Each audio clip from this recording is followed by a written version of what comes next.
My name is John Duchak, and I've been diagnosed with generalized anxiety disorder with panic attacks, as well as clinical depression. These are issues that I've been suffering with for about 20 years, since I was in middle school. I've been in therapy and seen psychiatrists and been on different medications off and on throughout the years. But I want to really describe to you sort of what my symptoms are like and how I go about dealing with them, in the hopes that you can maybe learn something from this, and just know that you're not alone and that you're okay. Other people go through this. I was reading an article in The Economist last week that said roughly 44 million Americans suffer from some form of mental illness, with anxiety and depression being the most common. That's roughly 13.5% of the population. So you're not alone, and you are okay. I'm okay as well, even though I suffer with this and struggle with it on really a daily basis. But it's something that you can live with, and it's something that you can fight.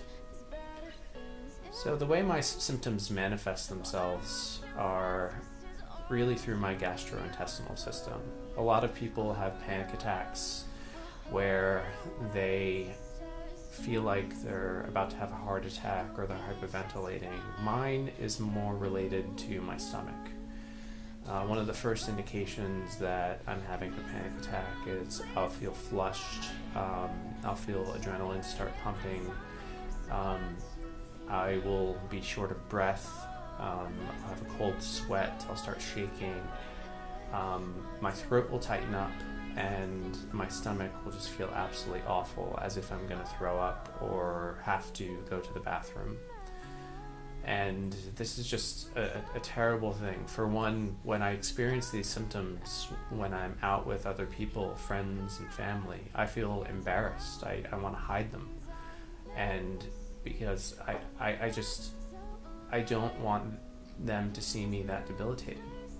So there have been times where I've just gotten out of things or gone straight home because I've experienced these symptoms, because home is sort of my sanctuary, and I feel that if I'm able to go home, the symptoms will subside. But that's not a way to live. And the one thing I've learned is that you really have to fight. You can't let mental illness dictate how you live your life. And it really dictated how I lived my life for so many years, and it still continues to dictate that. Initially, my anxiety and panic attacks would come on when the possibility of travel came up. So either I was anticipating traveling sometime in the future, or I was traveling. And this could be something as simple as an hour away or going halfway around the world. I would feel tremendous amounts of anxiety. It would usually turn into a panic attack. I would be throwing up, and because of me feeling so sick to my stomach, it was very difficult for me to take my emergency medication that would have calmed me down from those panic attacks. So there are a number of instances where I have just completely bailed on some sort of travel. Most notably, my wife and I were headed to the Caribbean on our honeymoon, and I had a very severe panic attack the morning that we were headed out, and I could not fight it.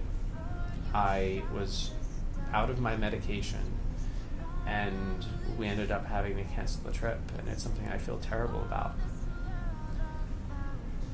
So that's sort of one way that my anxiety manifests itself, whereas it's changed over the years. Certainly there still is that element of travel, and it can be very difficult for me to go places, but I've been around the world. I've traveled to places I never imagined I could before. And that's all because I've been given the right coping mechanisms and the right medication from my doctors. But now what I find is my anxiety and panic attacks are more random.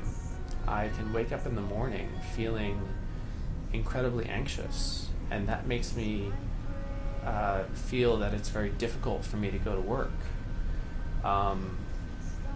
I will have plans with friends, really close by, places that I've been before, and I feel anxiety creeping up, and I'll go ahead and cancel those plans. And I have to admit, as much as I talk about fighting anxiety and panic, sometimes I give into it, because honestly, giving into it and staying at home is the easy way to go ahead and deal with it. The smart thing to do and the courageous thing to do is to face your fears, to face anxiety head on. Because the one thing that I've learned through therapy is that if you go ahead and constantly let your anxiety dictate your actions, the next opportunity you have to go do something that you've previously bailed on before, you'll sit there and think and ruminate about how it was so much easier for you to stay home. And that'll just reinforce the idea that you shouldn't do it. And the easiest way to conquer anxiety is to face it head on. It's to do the things that you're so terrified of doing. And that's really what I've been doing. I've been forcing myself to get out and do things. I've been forcing myself to travel. I've learned how that there are coping mechanisms such as breathing exercises, meditation. There's also my emergency medication that I can take in a period where I either anticipate that I'm going to be anxious or I start feeling very anxious, sort of borderline on a panic attack, and it'll go ahead and snap me out of those symptoms and allow me to function. So it's been very hard, but I have a great support network. My wife is incredibly understanding, and one thing that I've struggled with for many years is the idea of telling my friends, because I felt absolutely embarrassed to say, I have a mental illness that prevents me from hanging out with you or going on this trip with you guys. But I've realized that honesty is much better, and people eventually understand, even if you don't think they will. And that's the key thing with Project UROK and really destigmatizing mental illness. It's so that those who suffer with it, in addition to our loved ones, our friends, our family, and society in general, understand that this is not a stigma. This is not something that requires you to be committed like people did in the early 20th century.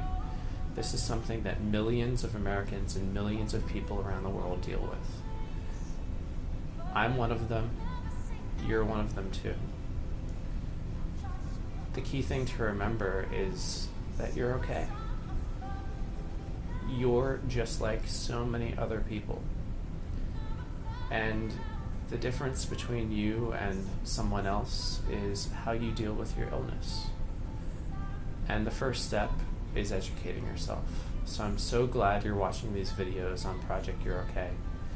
And I hope that you're able to talk to your parents, talk to your loved ones, and get the help that you need, and learn how to conquer and control this illness that you suffer with, rather than give into it.